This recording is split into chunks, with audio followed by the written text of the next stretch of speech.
أهلا أستاذ فادي.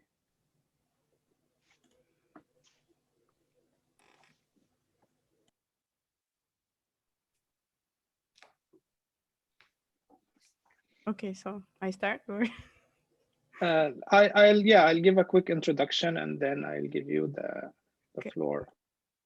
Just when we get the okay from Lucy that the recording has started. Is it started? Okay. أهلا بكم جميعا. شكرا على حضوركم. أنا محمد حسن من أميرس كوليدج، ومعايا زمايلي في New England Arabic Teachers Council. It's really great to see you again and to virtually connect. And inshallah, there will be opportunities to get together in the future, inshallah. Great to see new colleagues attending with us today. And I'm really thankful for Muna for volunteering to share with us some of her work. So I'll start by an introduction of the presenter, who of course might be known to some of you, and then the topic. So Muna Azzam is a passionate Arabic teacher is a passionate teacher of Arabic as a foreign language. She's a researcher and material developer who has been teaching Arabic both online and offline for 9 years. She holds a master's degree in applied linguistics, teaching Arabic as a foreign language from the American University in Cairo, and an Arabic OPI tester certification from ACTFL. Her thesis focused on students' perceptions toward reading and creating digital comics in the online AFL classroom. Her previous presentations included integrating comics in the online AFL classroom, It's Fun to Make Comics, integrating digital comic creation tasks in the online AFL classroom, digital tools for formative assessment and functions, and collocations of A in Egyptian TV drama language, a corpus-based study. In addition, she is the founder of ArabicGlobal.com. I will put that in the chat right now. It's a very interesting website. Not much done on it yet, but hopefully. Okay, so but it's a great tool. Thank you very much. ArabicGlobal.com, a website that offers Arabic video lessons and Arabic language services for AFL students. Today's presentation is entitled Flipgrid, Powtoon, Edpuzzles or Edpuzzle, and StoryboardThat as tech tools to spark engagement in your AFL classes. Mona will discuss a number of web-based tools, mainly Flipgrid, Powtoon, Edpuzzle, and StoryboardThat that aim at engaging Arabic as a foreign language student in speaking, listening, and writing tasks and activities. She will outline the benefits of using these tools and how to use them in the AFL classroom by showing few samples and suggested activities for each of the tools discussed in the webinar. The presentation will be about 1 hour and it will be followed by a question and answer time. You can either share your questions with us or by unmuting or putting them in the chat. The webinar will be recorded and a link to the recording will be shared via the New England Arabic Teachers Council website and Google Drive. And we also designed a 3-minute questionnaire to get your feedback and get an idea about the suggestions for future events. Please take a moment at the end of the webinar to fill out this questionnaire to let us know your thoughts. And the Google form link to the questionnaire will be shared through the chat. So thank you again for giving us some of your weekend time. And now we will start with Muna. Thank you very much, Dr. Mohammed, for the introduction. You're most welcome. The organization of this event and Lucia's. Okay, so let me just.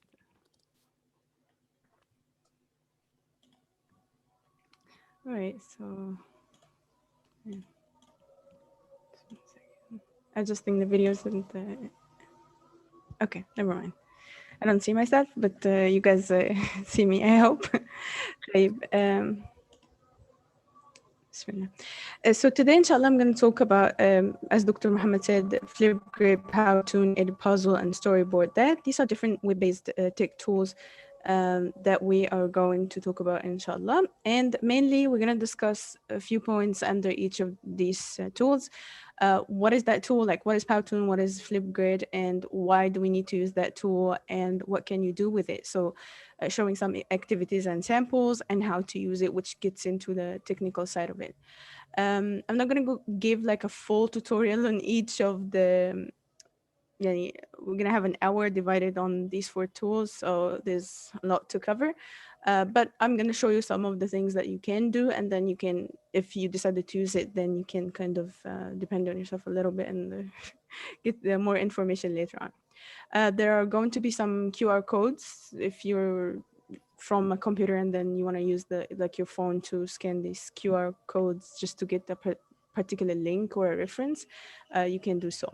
I would recommend that you take notes of your questions or just write them in the chats once you have them. Just we're gonna have I think Dr. Mohammed said like a 30-minute at the end of a Q&A, but just in case, because when I'm going to move from one tool to another, there's going to be a lot to cover. So maybe you want to just take note of your questions. So right now we're going to start with Powtoon. Basically, this is PowerPoint and cartoon. So PowerPoint and cartoon together. So this is a web-based animation tool for creating animated videos and presentation. I actually know this tool through my student, Alice. Thank you so much, Alice, for introducing me to this tool. So the task was you need to kind of create story using these different verb forms with whatever you want, with whatever the tool or the way that you want to do it. It was one time that I did, like, I gave them the option and then she actually chose Powtoon, and since then I know it.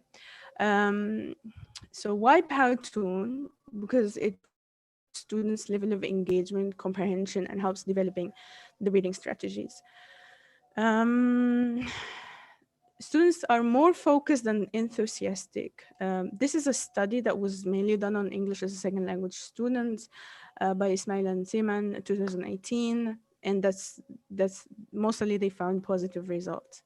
I'm going to show you first what you can do with it, and then I'm going to tell you how you're going to create such a thing.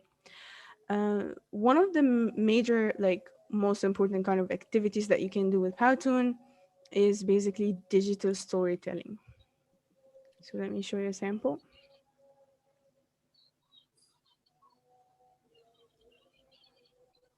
All right, so I'm going to change the share just to share the audio.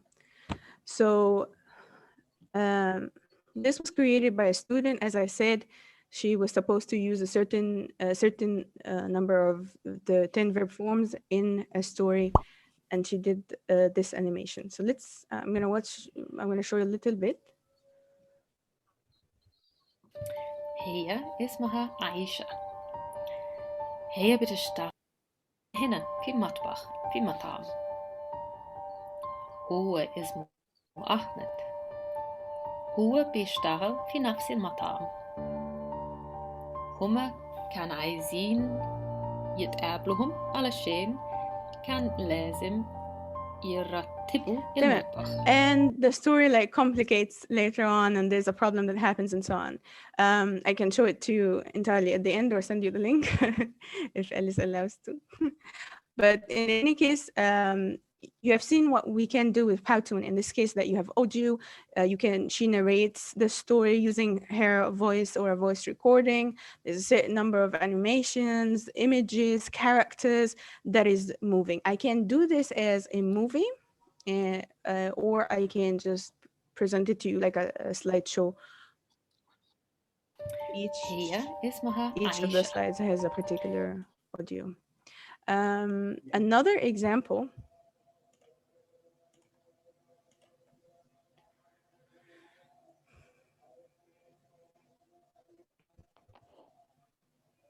you can actually upload also images to the to Powtoon and then create like this animation as well. So we're gonna do this. So in this case, it's a قطار. القطار بس هو نسي ابنه في القطار.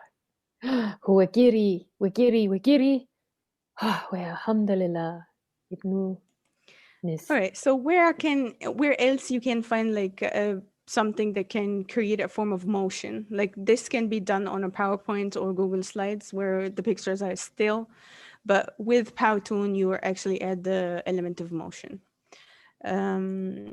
I think she's doing that. So. Okay.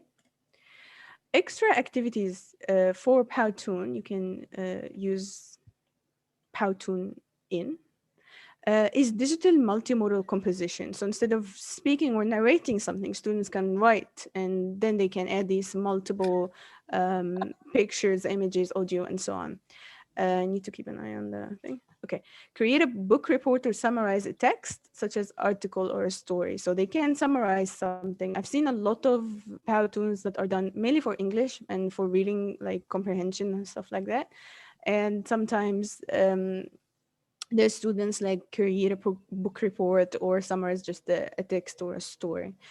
Create a Powtoon giving tips or advice. Well, let's say like you ask your students to create like 10 tips for traveling, 10 tips for visiting a particular country, like 10 cultural things that you need to bear in mind when you're visiting, and so on. I think the ideas are unlimited, sorry.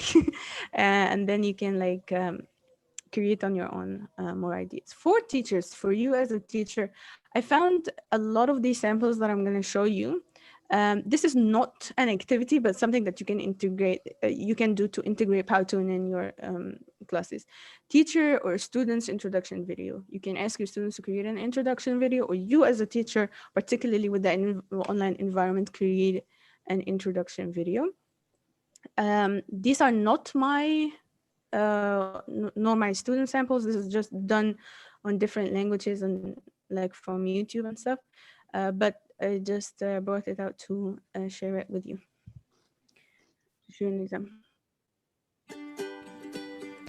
Hello, my name is Eliza Shane at Juvita. And so on. I was born on September 1, 2000 and I'm 19 years. Okay.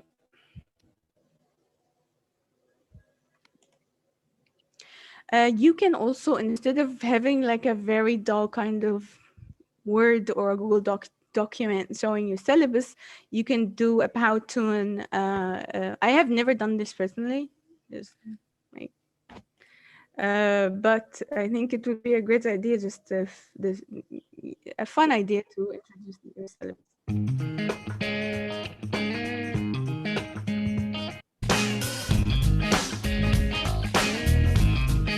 Okay, so certain requirements, certain things you're gonna cover in your curriculum. Classroom rules. That's also a fun way to kind of introduce your classroom rules to the class.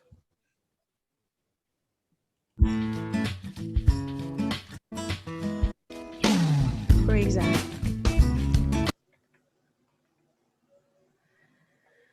assignment instructions, and Powtoon has one of the themes that are, I think, extremely interesting, because they have like this Mission Impossible template. This teacher, for example, choose that he's going to use this template to give the assignment instructions.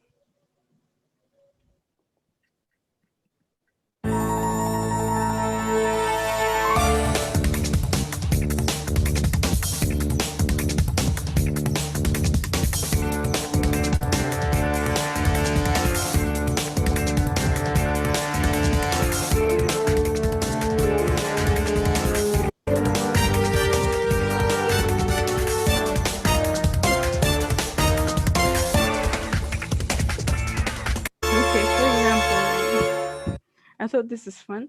And again, you can create your own ideas. Like, okay, instead of giving assignment instructions using this Mission Impossible kind of template, I can kind of create like what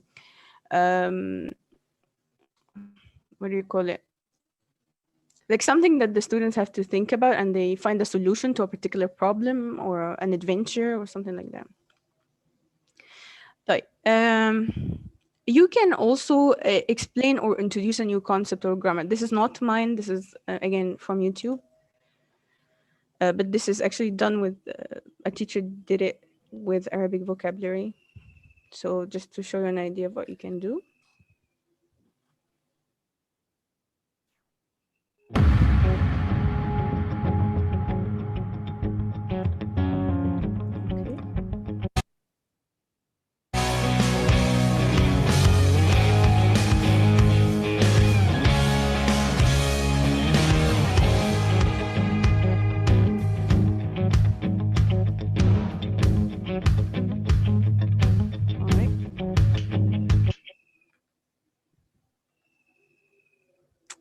Okay.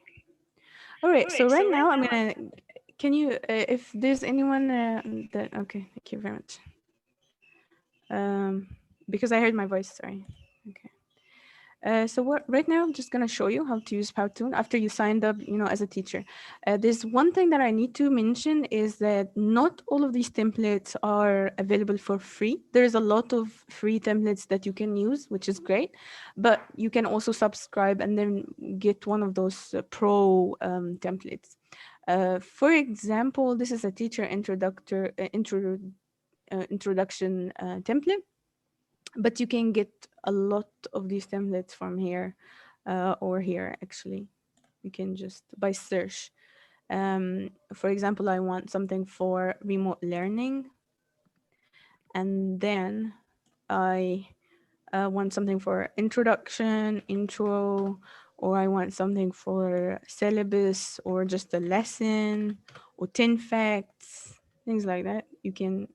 Any pro is actually something that you have to pay for, but those ones are free. So like this teacher introduction template are actually free. So I'm just gonna quickly, as I said, go over the technicalities and what you can do with it.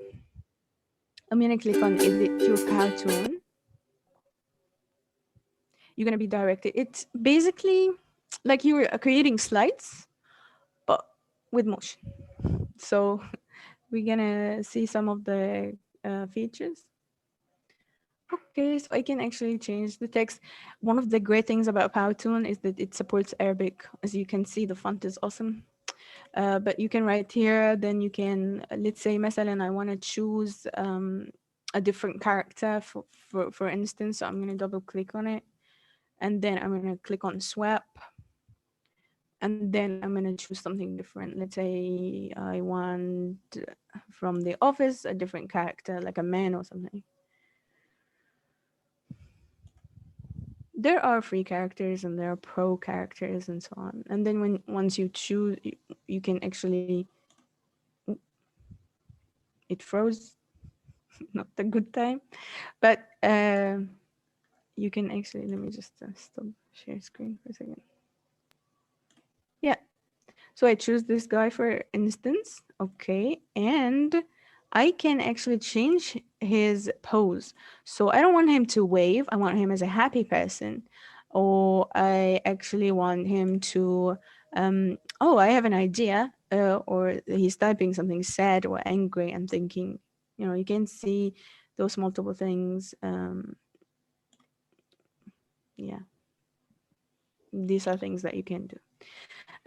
You can also add emojis and stuff like that, and different slides. You can add a slide that will allow you, like here I'm gonna have like a board where I'm gonna write these different goals or objectives of a particular lesson or class.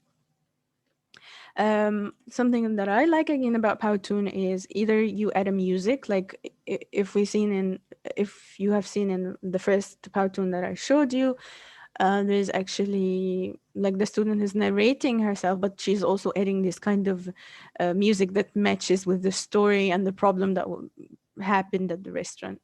I can actually choose. Most of the themes come with like a suitable kind of music, but if you don't want it, then you can just remove it and then add music and choose something different, or add or upload it. That's if you like have a recording or something, then you can upload it. Yeah, and then you save it and then you have it. You can also export it as a video. You download it as a video. This is a premium feature, unfortunately, but you can share it with you to YouTube or Vimeo or whatever or you can just give the students a share link. But I think a good feature is just if you put it there directly to YouTube, that would be a good idea. All right. Okay, now I'm done with Powtoon, and then we're gonna move to Flipgrid. I'm not keeping an eye on the chat, but inshallah I will keep. Oh no. Okay, I'll take a look at it. Mona, there was just a question about the cost of Powtoon. It sounds like there are some free templates available, and then after that it costs some money, correct? No. If you want the pro templates from the start, from the get-go, then you can subscribe. But if you don't want the pro templates and you can manage with the free ones, then you can use Powtoon for free as long as you want. Okay. Thank you. That's an excellent question. In my case, I don't use Powtoon that much. For me, I would manage with free templates because the objects or the things, the ideas that I've shown you, it's mainly for like the templates that are free, that you can create whatever the idea that I told you about. Like you don't really have to buy well, this is against the company, but you can buy pro templates if you want to. I'm not saying you don't. Okay, so right now we're gonna move to Flipgrid. This is my choice for speaking activities, asynchronous speaking activities, if you want like the students to have like some speaking practice out of class. And this is my favorite tools of all times. I love it. I'll tell you why. Okay. So basically, Flipgrid is a social video response tool. This is a video discussion forum where educators ask a question or post a prompt, and students respond by video to the teacher and to one another. According to some research, like it helps with self-assessment. So students look at their videos and then they kind of have like an idea of their strengths and weaknesses and what they can improve, what they can not, what are their weaknesses are. It's a very engaging tool, in my opinion. I haven't done a research on it yet, but in my opinion, just personal observation, it's very engaging. So it increases students' engagement and communication. This research that was done on it, Scarpo and Johnson. Motivation, it motivates students to speak, students perceive it positively. And most importantly, it improves the connectedness in online classrooms. Particularly, I don't think your classes are, but if you have one of those like fully asynchronous classes, I don't know, but this is a great tool to use because you will be able, there is a chance for the students to connect with their teachers and with each others outside of the classroom and outside of the discussion boards and all of those stuff. Okay, so I'm gonna give you a general overview of Flipgrid. Then we're gonna see some ideas, activities, and samples, and then we're gonna see how you're actually gonna work with it. Okay, so after you have kind of created your educator account, and I would highly like stress on the point that you need an educator account in order to kind of be like have this teacher account. Flipgrid is entirely free right now because it belongs to Microsoft, and it has a great integration with Microsoft Teams if you guys use it, or a little bit on Google Classroom as well, so that would be useful. Okay, so what happens is that you create groups, which previously was grids. Groups refer to classes, or topics or whatever you want. But mainly groups, in my understanding, is more of a class. And then you can create topics. These topics can contain, to show you a sample, here's the title of that topic, and this is for an intermediate level class, Egyptian Arabic. They were required to talk about their their own hobbies, things that they like, and someone they like, or a family member's hobbies or something like that. And then here I use the GIF. You can use a video, I'll show you. And these are like the students' responses. If I open a video in this case, which is a student response, you can also find that other students have commented on that particular student. I'm going to show you this later on, inshallah. But like I'm going to show you the videos of the students to give me the permission to use it, so you can see what they can do with it. Another example, you can actually give the student an idea. Oh, I didn't know that somewhere. Okay, you can give the students a video, and then they can comment or state their opinion about that particular video. So for example, here's a video that they watched. We did like a listening comprehension, or like common, is it لازم يكون فيه هوايات مشتركة بين الزوجين ولا لا? This is under the opinions topic. Like they were supposed to give their opinion, agreeing or disagreeing on something, and then they respond to that particular video, stating their opinion. So this is basically it. You can also provide feedback. The feedback is a private thing that is given to the student. As a teacher, you can participate. I participated, for example, I participate by giving a video or posting a video. This is to all students, or just responding to that particular student with a comment or even like a feedback. And the feedback, as we will see, we can have like some rubrics. Let's say I'm going to respond to Alice, for instance. I can go to the feedback section, and I have this particular rubric of ideas on performance. I'm going to quickly show you if you can edit this grading rubric. It doesn't have to be on performance. You can do whatever. I'll show you some example rubrics as well. But this is generally it. Yeah. Some of the activities, as I told you, they were able to respond, like an idea, just give them a video, and then they respond or state their opinion, sing a portion of a particular video. Thank you, Alice. So if they're talented, then, or not, they can participate in such a thing, like sing a portion of a song, or just act a particular thing if you want. But most of these videos are done individually. The good thing about Flipgrid is that they can invite other people to the classroom, their family members, they can show you even the street. So I have a mixtape here. Okay, so for example, this was done as like self-introduction videos.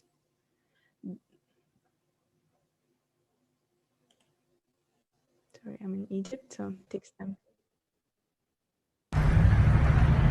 اهلا So the وسهلا student يا chooses جماعه. that he's gonna do his introduction video in the street of Brooklyn. You know, this is where he lives, and that's something that he wanted to do.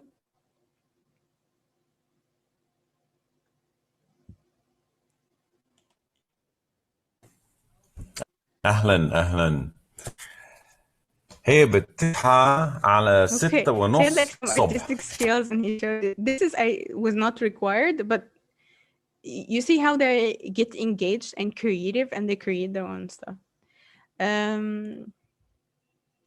Okay, this was as a response to comparison, like using a comparison language to compare a character that you have in a book that you have read with an actual character from your life, or يوم talk الاثنين about a bad day or a good day.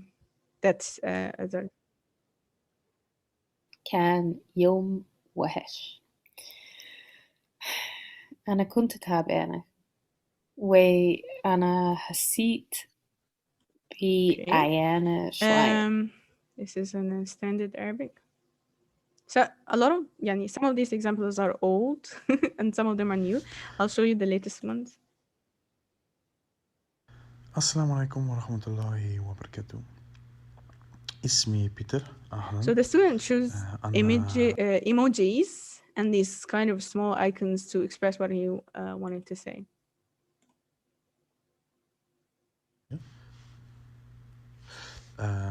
الآن أنا في بيتي بعد العمل. أنا في بيت الآن في رياض بر جدا. Okay, so this is adds a factor of kind of, I like this, I live here, or the weather is very cold. This was, I asked the students to kind of take their phones with them and then show me how they prepare for Christmas. So, because it involved, it involved other family members, and then they were like, that's how I prepare, this is how I cook this particular dessert, and so on. وأنا في بيت المامتي مع مامتي وأختي. Yeah. You can ask your students, for example, to show you a particular recipe of something that they do. النهاردة اليوم بالكريسماس والنهاردة بعمل حلو الكريسماس. أول بعمل I'm going over this real quick, sorry, but just to give you an idea. This is as a response to talking about your hobbies.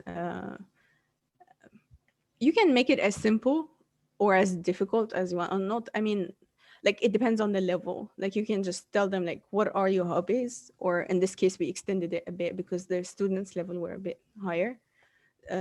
So they needed to use a particular language of likes and dislikes, and extend their vocabulary a little bit, extend their speech a little bit.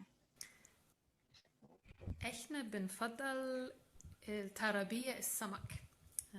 احنا عندنا هنا في الصالة عندنا حوض سمك جنب التلفزيون، ودي حاجة حلوة.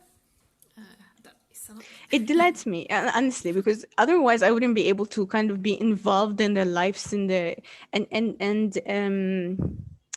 you see how Flipgrid allows you to kind of, for the students to personalize their learning. They're showing you things that they are interested in from their environment, which otherwise I wouldn't have seen. Even if I was in an official classroom, unless I asked them to do a video. Okay, this part makes me laugh so much, so I'm going to show it to you again as a response to the things that they like.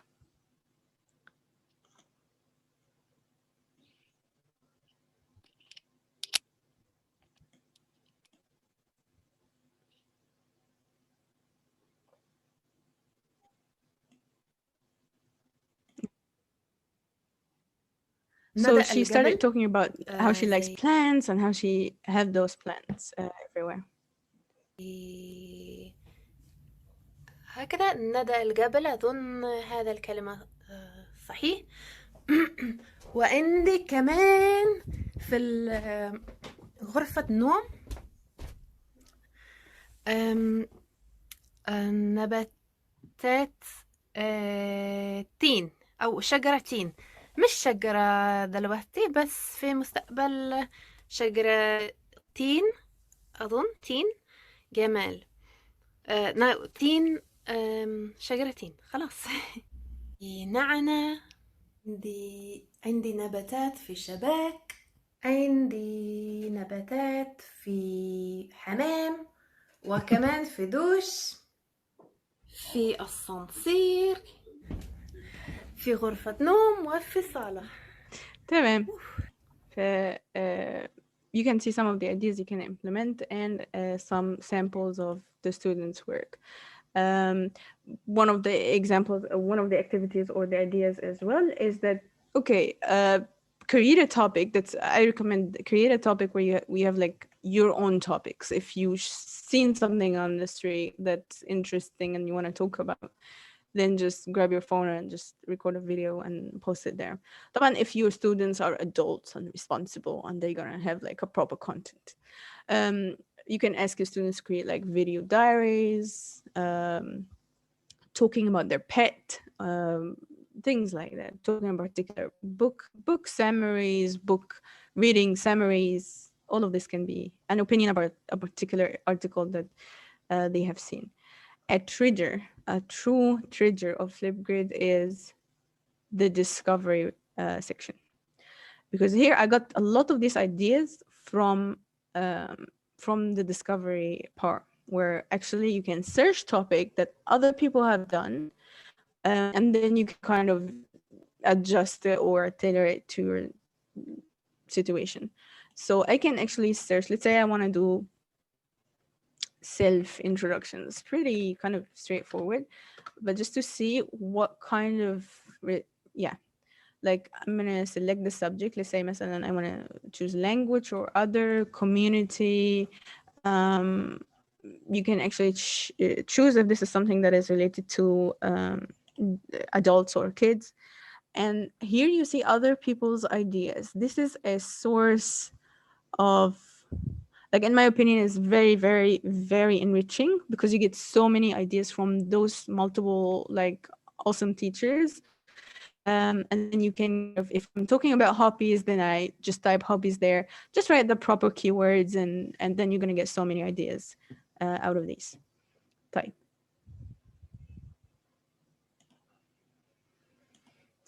Let me see.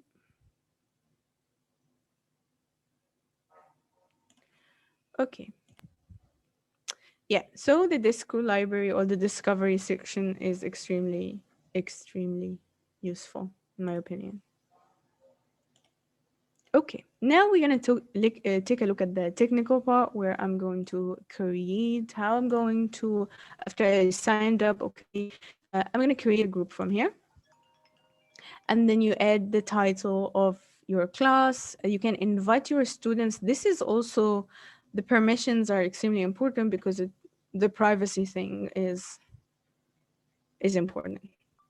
So I rarely use student username. This allows you to create students specific usernames for them. I just use the student email or the Google Classroom, and I think any of these right now with the online kind of classroom environment are pretty easy to use. I would recommend that you turn this on, where students are going to receive email notifications when a new topic is posted or a new response is there. A lot of the activities that I have said, that I have showed you, I actually asked the students. My students, alhamdulillah, are awesome. So they actually respond to whatever I say to them. So when like a lot of the Flipgrid tasks, I try to engage all of the students.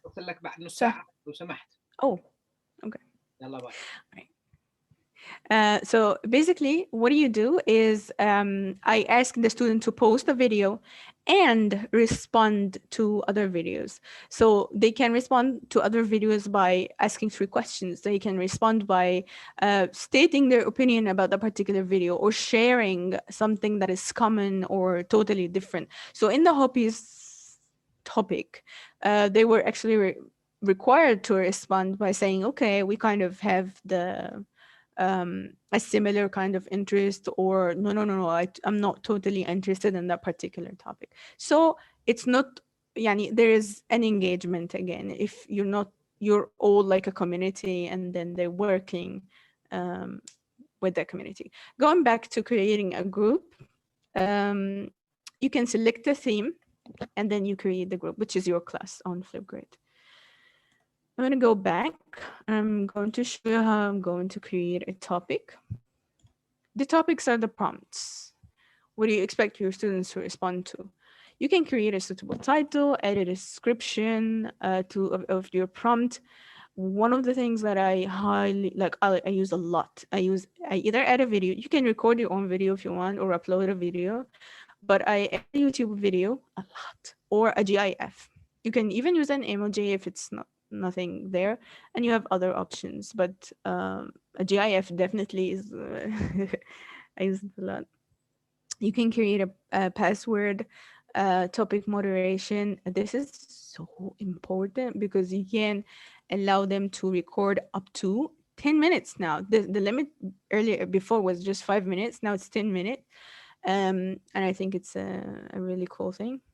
And then you can create a topic. Students can leave text and video comments right now, nowadays. Okay, now let me show you how I'm gonna, for example, as I said, once you open a video of a particular student,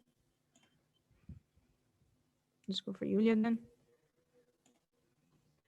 I can provide your feedback by recording it or just giving numbers or a text kind of written feedback. This is a private thing, but I can also respond to her video and just record a video there or write a comment.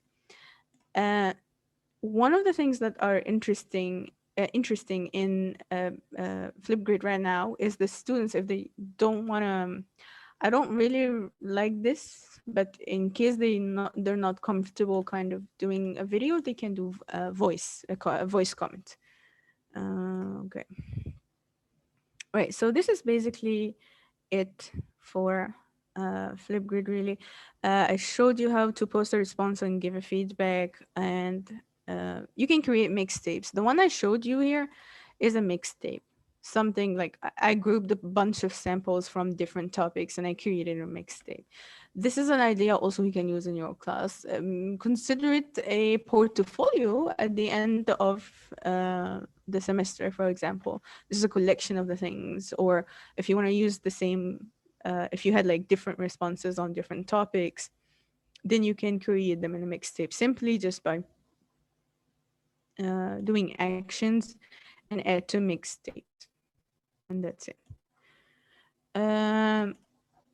One last thing I want to show you is some rubrics where you can, this is again not my rubric, but some things, most of the things that you have seen on Flipgrid are actually from my students, but this rubric is actually something that is, apologies. Yeah, you can kind of give the students a rubric at the beginning, like the prompt questions that are used, the communication, the presentation, the responses, the engagement. Another one that I'm going to show you, just a second. Again, this is just from other teachers, but you can take ideas of how the rubrics are done. And then I think this one was done for a Spanish teacher. Content and completion, grammar and vocabulary, pronunciation. Here is a point where they're actually graded if they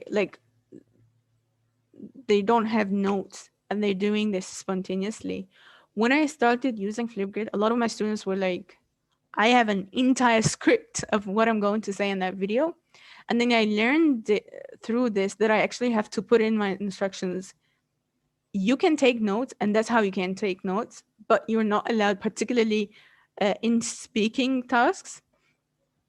Unless I am requiring you to kind of prepare like a written script, then just take notes of the most important points that you want to discuss, so the vocabulary that you want to use, but do not write a script. This is gonna be like, you have to give your students because if they don't know that they can't do that, they will do it because it's just safer for them at the beginning, particularly.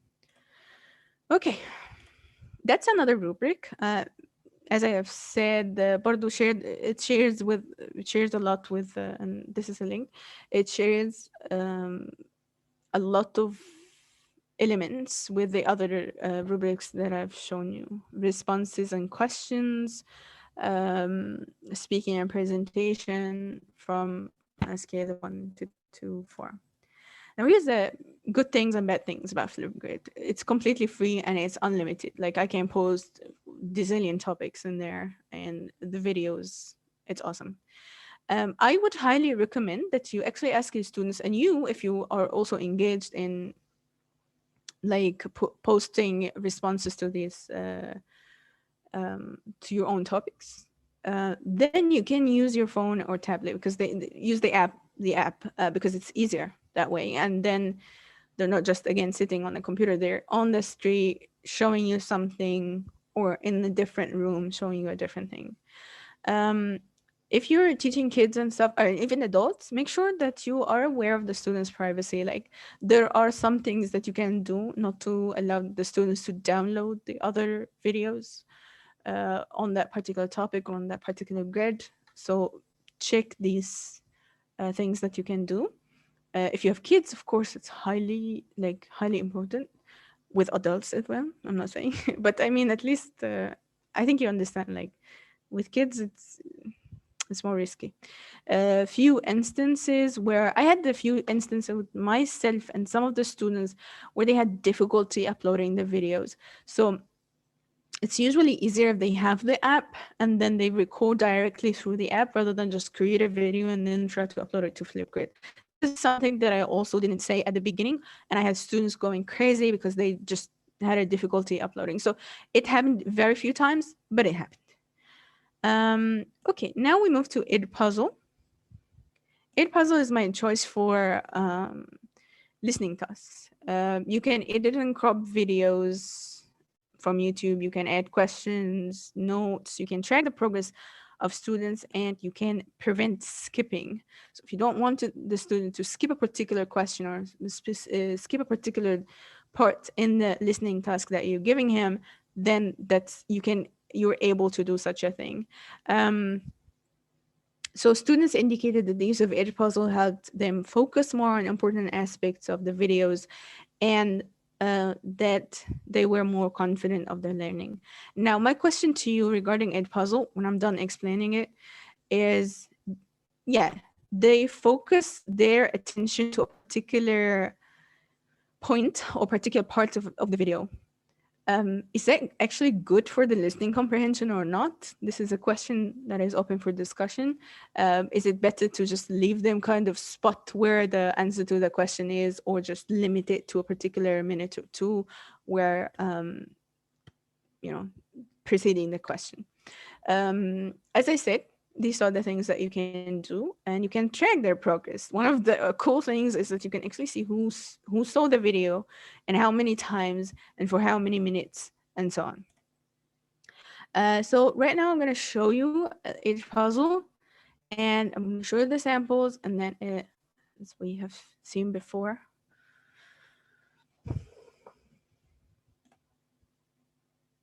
Okay.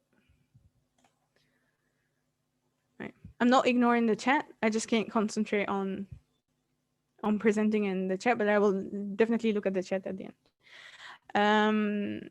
Okay. One of the tasks that I've done here is on the family module. I pulled out this video from YouTube. And then these dots, these tiers, are either notes or questions.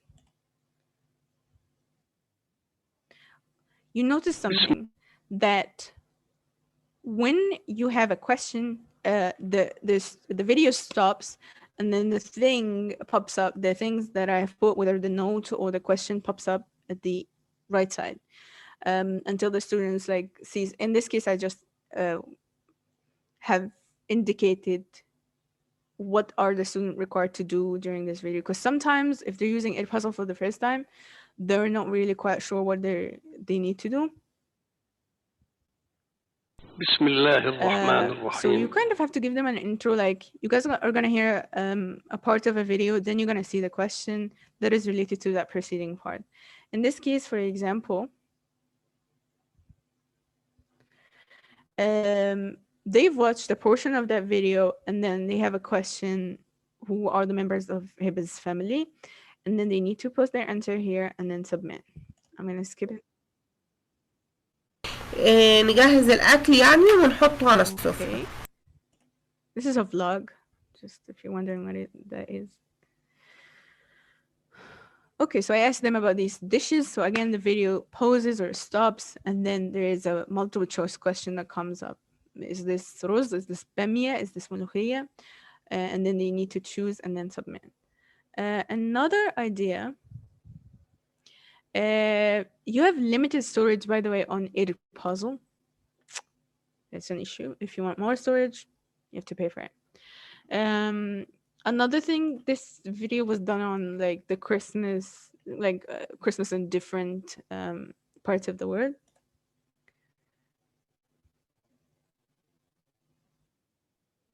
Yeah, so see how like assume that the video is playing and then it pauses and then it shows the student the question. ازاي بيحتفل الفلسطينيين بالكريسماس وراس السنة. And so on. The students can keep playing the portion or replaying the portion over and over again. These are from my work, but you can also find a lot of other examples if you search the content.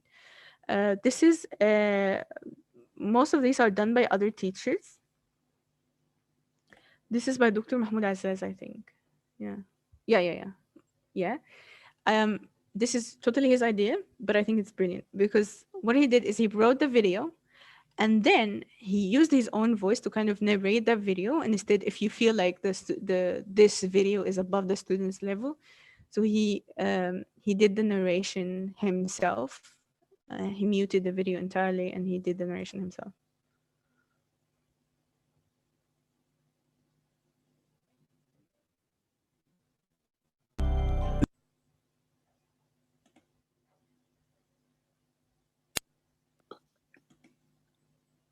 هو بيحب يعمل ايه كل يوم. Okay, and then he answered for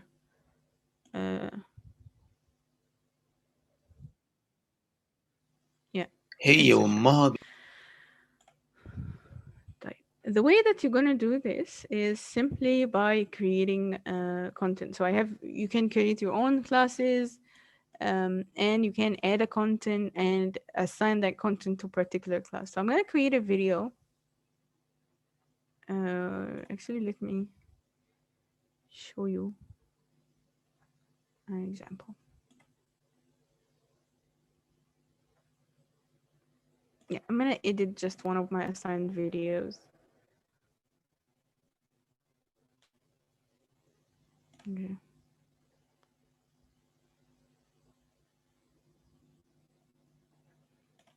Right, so we can okay, let me show it. Sorry, it's glitching a bit. Just a minute.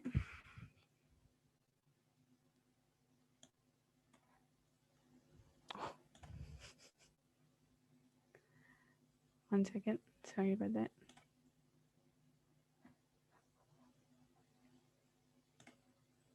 Okay, so you can add a content by creating a video or uploading a video, so I'm going to create a video, and I'm going to, you can choose whatever if you have something suitable. This is not language related only, they have like physics and stuff. YouTube, you can search YouTube and pull up whatever the video that you want, and you can also and then you can start editing that video. One of the features is that you can have a Chrome extension. This Chrome extension, you can download it. I'll show you in the next screenshot. But then it can be integrated into your YouTube account. So you actually see the edit with Edpuzzle below the video. So once you click on it, you're directed to Edpuzzle directly. And that's how you just go to extensions and then you look for Edpuzzle and then you add it, and that's how it looks. You need to be aware that you have a free of 420 lessons only, and then if you need more storage, you can upgrade or you can remove your own lessons. This is a referral code that usually any of you, when they sign up, you have a referral code, so you can use my referral code if you want.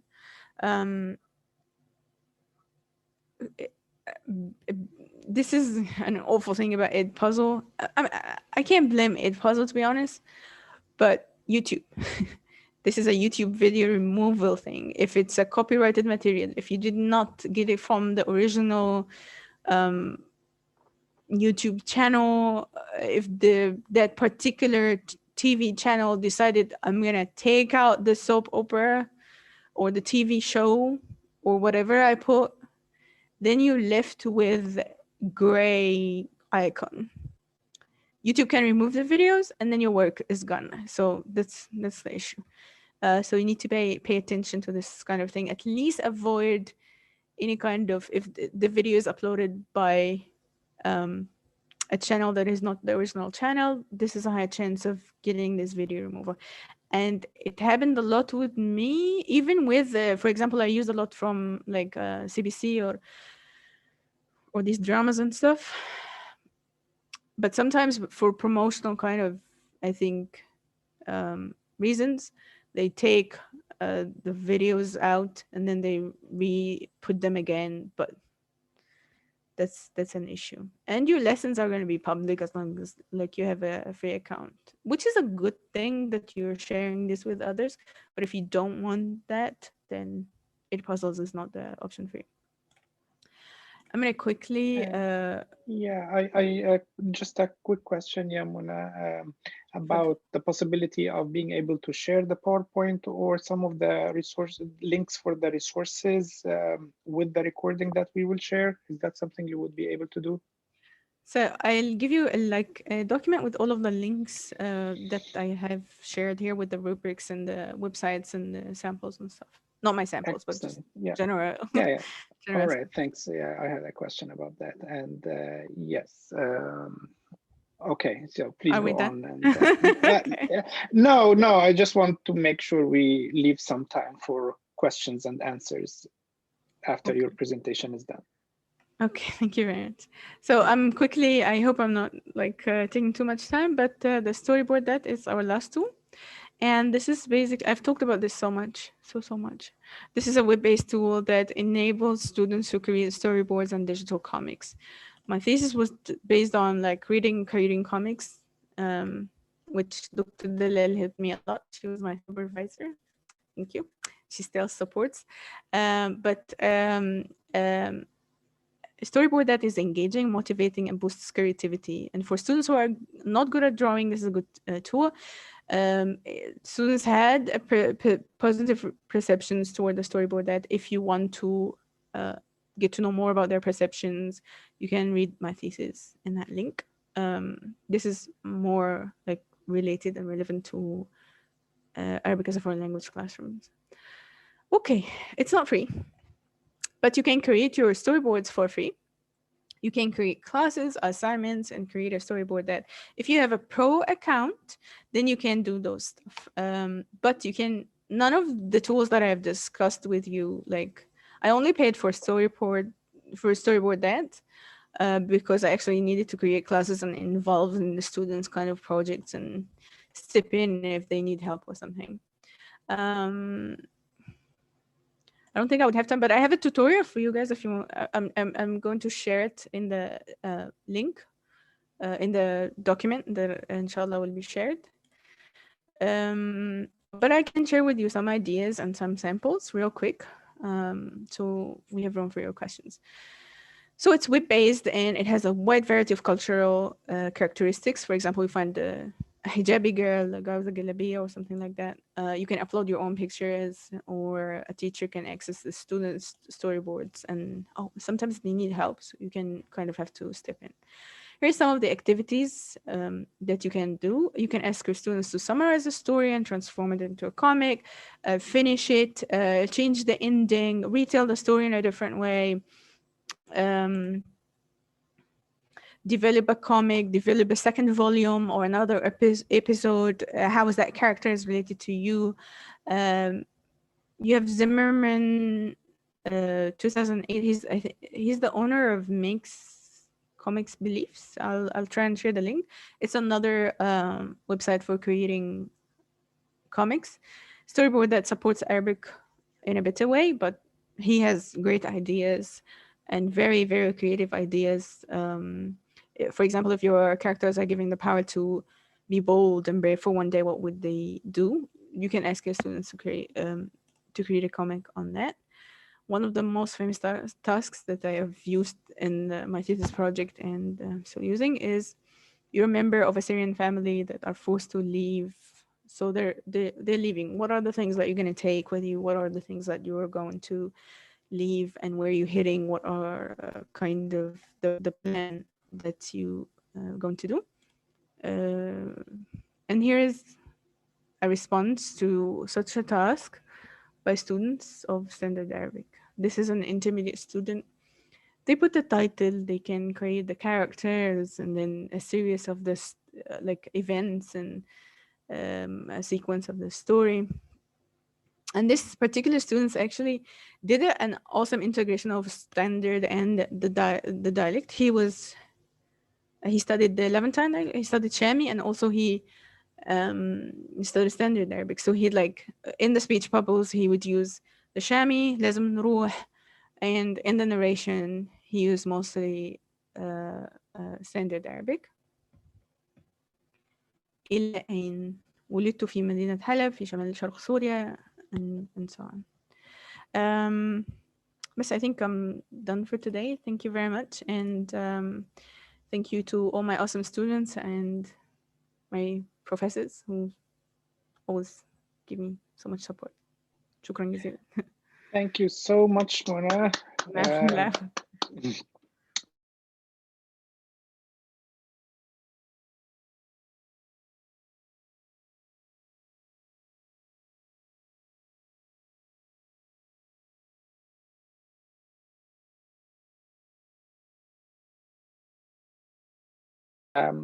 A modality to do that, but it can also extend to in-person classes. So thank you very much.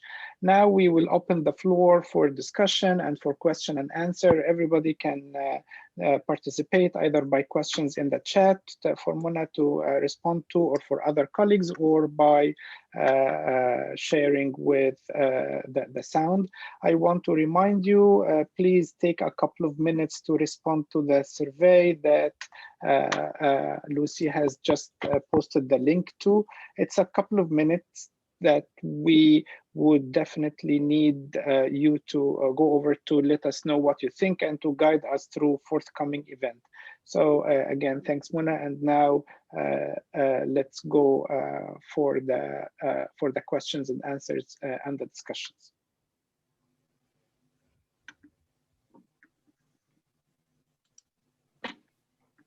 Hello, thank you, Mona. This has been a very amazing session. Quick question for the Storyboard that. So you mentioned that you subscribed and paid the fees for that. What about the students? Do they also have to pay any subscription to participate in your activities? I did that in order for me to be able to create classes and create assignments and be able to kind of, as I said, step in when they needed help. But the students are not. I can still create a storyboard that even if I'm not a premium member of StoryboardThat still, but you don't have the teacher options. If you want the teacher options, then you have to pay. Okay, we have another question from Dr. Dalal. He said something about Flipgrid that's better to download it as an app. And could you kindly explain? Yeah, yeah, it is better to download it if you're going to for recording videos, but for managing and posting the content, like posting the topics and creating groups, I would highly recommend that you use it from like a web browser. That's much better. So for instance, here I can manage creating groups better, and I don't have that on the app. I can offer like my role as an educator or a teacher is much more flexible on Flipgrid. However, if I want, as I said, like one of the videos that I've done for my students, I went to the garden and I took like a video for them. So that's easy. That's something that I can do with my phone. If I want to respond, or if I want to create a video for them where they can comment on or participate in that discussion myself, then I actually use the app. And I would recommend that the students use the app, unless like quickly going to show you, because the students wanted to show me things, different things in their house and the different things that they like or outside their house. A lot of them, if not all of them, actually use their phone in this hobbies section. However, in the other topic, where they were only required to state their opinion about a particular video, they didn't need to go around. So they just opened their computer and then did the assignment like from that particular computer without using the phone. So a lot of them use the web browser versus the app in that case. Yeah. Thank you very much. Laughing, thank you. Okay, we have another question in the chat. Can you record your voice over each slide in Powtoon? You can add audio and then you can adjust the timing to suit each slide. Yeah, I want to play a particular portion only over this, so I can adjust such a thing. Again, let me show you real quick. So assuming that I have an audio and then I can like, this is where you kind of, this is the current timing that is going to be shown during that particular slide. If I move on to the next slide, then you're going to have a different timing of that particular audio or music that you have inserted. Okay. And I have a question about the content of the whole course. My understanding is that these courses are more geared towards teaching the dialect rather than the modern standard Arabic. Is that correct? Or my courses? The one that, yeah, the one that, yes, exactly. Yeah. The one that you demonstrated. The ones that I'm demonstrating, okay, so I have like modern standard Arabic and Egyptian Arabic courses. Mostly, most of my students are studying Egyptian Arabic, but I teach both. The reason that most of the examples that I've shown you are geared toward the particular is mostly the speaking tasks. I use a lot Flipgrid, and I use, but for the listening tasks, you would find that I have things for standard Arabic as well. And yeah, for Powtoon and Flipgrid, a lot of the students that allowed me to use they gave me the permission were actually my AMIA students.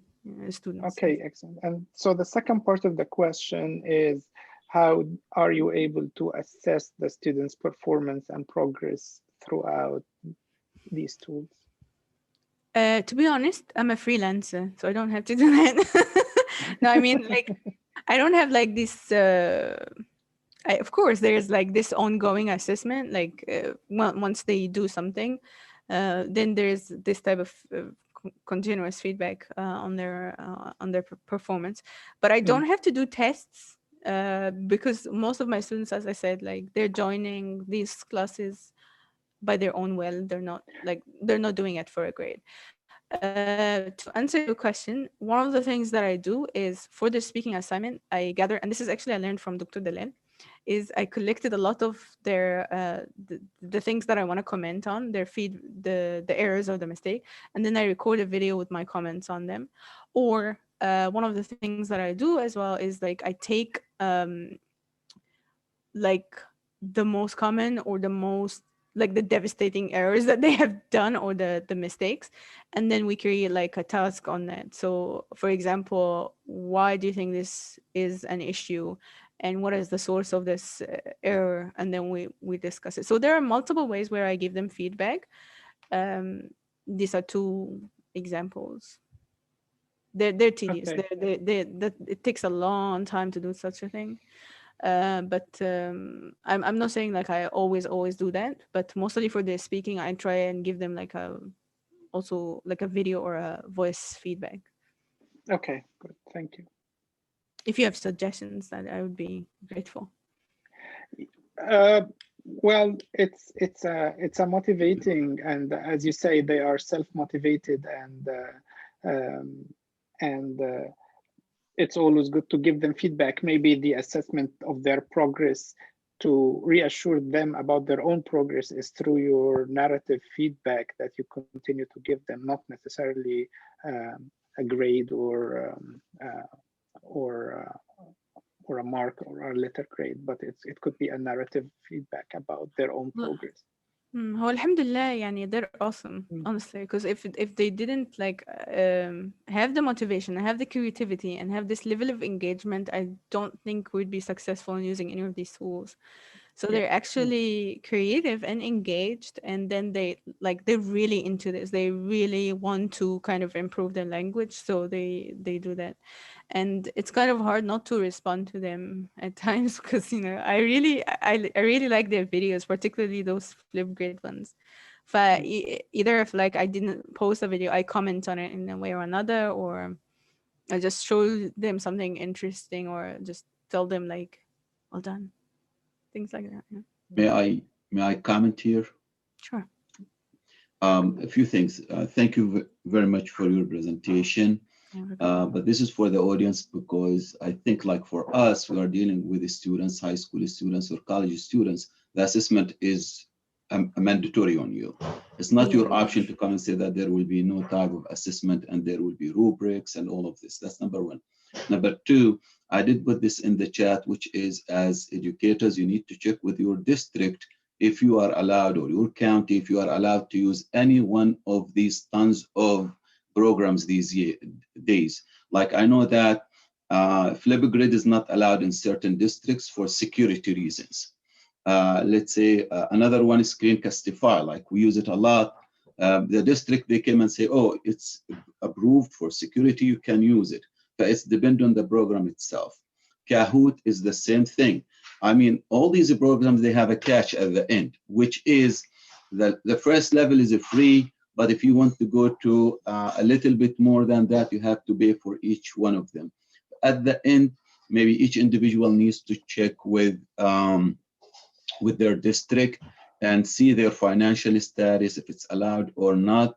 And at the same time, see which one is the best one to fit your needs in that area. Therefore, for me, I may not use Flipgrid at all. I'm using Screencastify. I'm using Kahoot. I'm using Peer Deck. I'm using other ones. But therefore, I don't want anyone to come and say that those are the only 3 or 4 available in the market. That you have tons of them. Like I have a list maybe of 500 of them. Some of them are free, some of them there is a catch. But therefore, this is one of the points I just want to add it there. There are like, choose the best one will fit and meet the needs of your students and use it. And that will be it for you. Because also jumping from another one to another one, you will lose your material, because some of them you are restricted to keep it within the program. You cannot transfer it.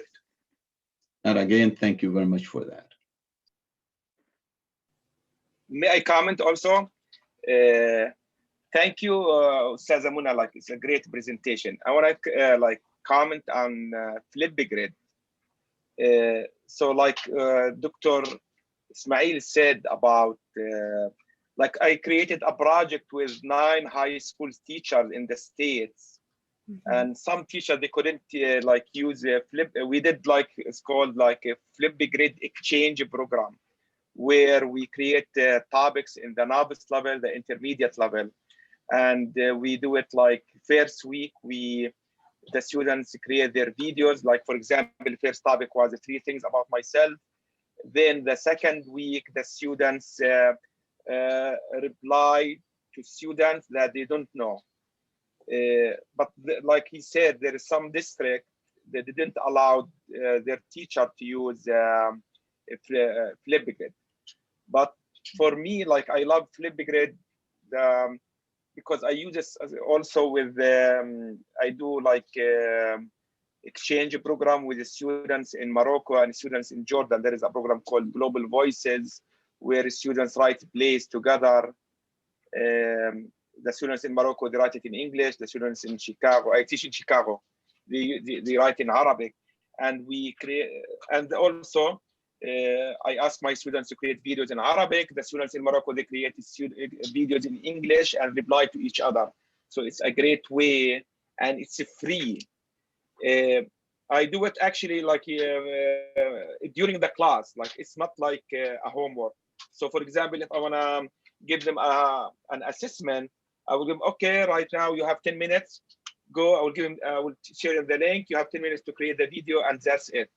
Or I will give them a Google Doc where they write the free name that they reply to them, and it is like interpersonal speaking. And also I use a rubric from Actfil to do the and there is a website for Ohio. I don't know if all of you know it, Ohio something for world language, where they share a lot of rubric that you can use it for the 3 mode of communication. So for that's it. Like I love Flipgrid and encourage everyone to use it and apply it to your classroom. The last thing I will talk about Flipgrid, it's nice to see how the students start talking at the beginning of the school year, because the videos are saved, and how they change, like improve their talking or speaking at the end of the school year. Mm-hmm. And also you can download all the students' videos and save it. Thank you. Welcome. Thank you very much for your comment. Regarding the rules and restrictions, I'm not sure if Dr. Ismail and Ustaz Fadi are kind of directing this to the audience more, but I think it's this is something that there are so many tools. I'm just showing you a number of ideas and tools that you can use. You don't have to use that particular tool, but then you have those ideas that you can see whatever permitted and what is allowed to use, and then do that. I talked about the privacy issue with Flipgrid. In my opinion, you can control such a thing, but maybe if your district or your school doesn't allow it, then just avoid it and try and find something else. Ustaz Fadi, if you can maybe share the Flipgrid ideas and the rubrics that you discussed, that would be great. I think maybe you can send them to Dr. Mohammed, and then he can share it with all of us. Thank you very much. But I just want to add a note here, like especially in the States, because they are providing the students with the Chromebooks, they put restrictions even on using YouTube. They are not allowed to look at it. They can't access it as YouTube because of their security reasons. But if a student will be accessing a YouTube, you can do that. You have to do it within certain limitations because, again, of security. This is like, there's a list of things like, you know, maybe in the future we can add, like, as I said, there are like at least a list of maybe 200, 250 resources. We can maybe share it with the group. Like it's been used, it's been applied with different teachers, especially with foreign languages. Yeah, that would be great if you, Dr. Ismail, send us this, and we can definitely post it on the mailing list for members. And yes, every school district would have their own regulations to maintain students' privacy and confidentiality, of course, and access. Yeah, it would be helpful if you can share with us that, and maybe we can create actually an interactive Google document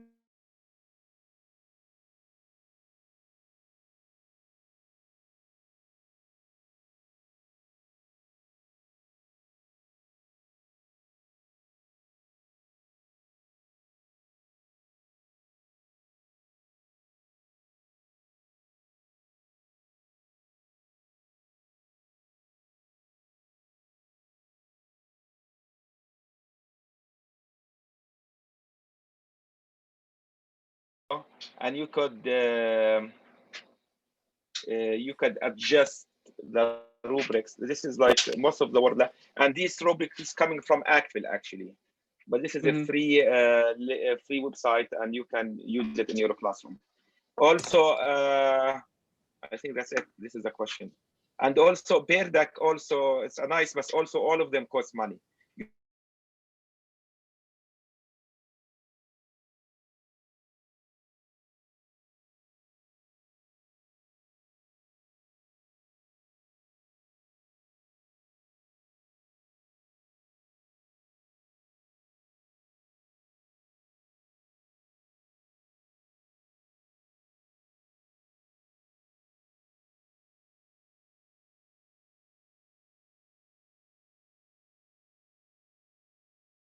You have to use your own resources from Overline or other resources. We don't have a book. You know, if you use the book, it's just as a resource for the student, not for you as a teacher.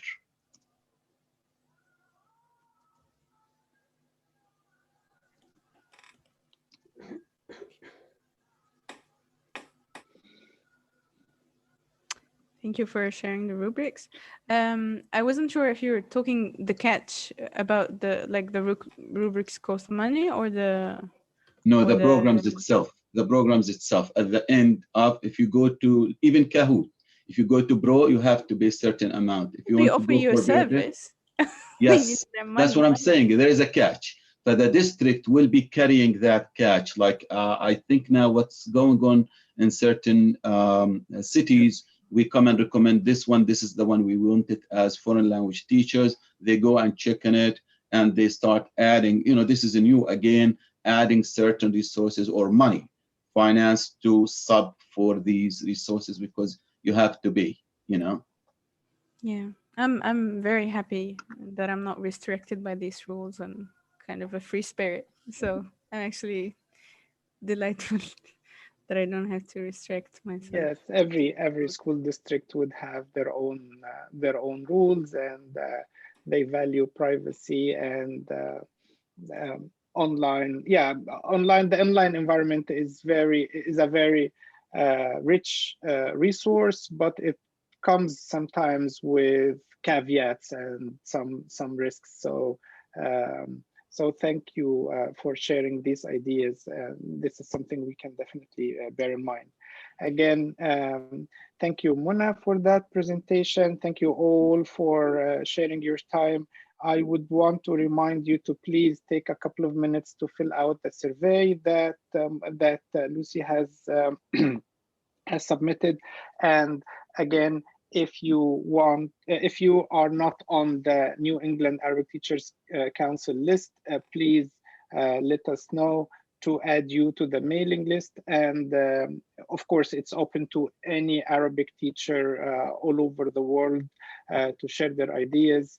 And we will have an opportunity to have more events like this in the future.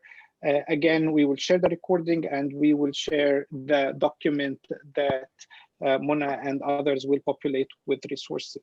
I will keep the meeting open for a couple of minutes in case you are filling out the survey.